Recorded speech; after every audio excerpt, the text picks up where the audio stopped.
Hi, I'm Scott Reel, and on behalf of ExpertVillage.com, I'd like to talk to you about perennial gardens. When looking for perennials for the shade garden, we've got to take a couple of things into consideration.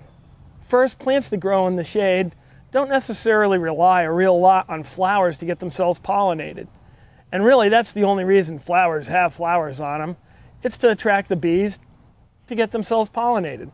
Most of the plants in the shade garden find different ways to do it.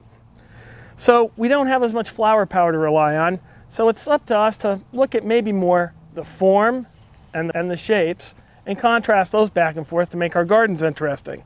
This little vignette right here is a good example. I've used, in this case, variegation on the hosta to add 2 or 3 different colors to just this one plant alone. And this nice low horizontal has been contrasted very nicely with the fern back behind it, more of a vertical. One has a very solid leaf, one has a very airy leaf.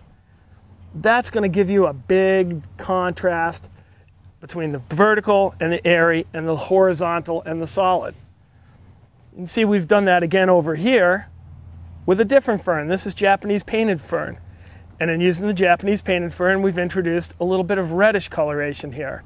So now we're starting to pick up some of the reds that we find here in the bird bath, moving it down here with the whites that we also see here. So as well as complementing and contrasting, we're adding the same colors. Now another nice thing to do in the shade is a lot of our little native woodland flowers. And this little guy peeking out from underneath the hosta here is rue anemone. Not a true anemone, he's a Nemonella thalicteroides. But the shade border often gives us a chance to take some of these wonderful native woodland flowers that we wouldn't see that often even out in the woods and move them into our garden. Now remember, don't be taking them from the woods. Let's leave those there for everybody to share. But good garden centers more and more often have wonderful native woodland flowers that you can plant, and the shade garden's a great place for them.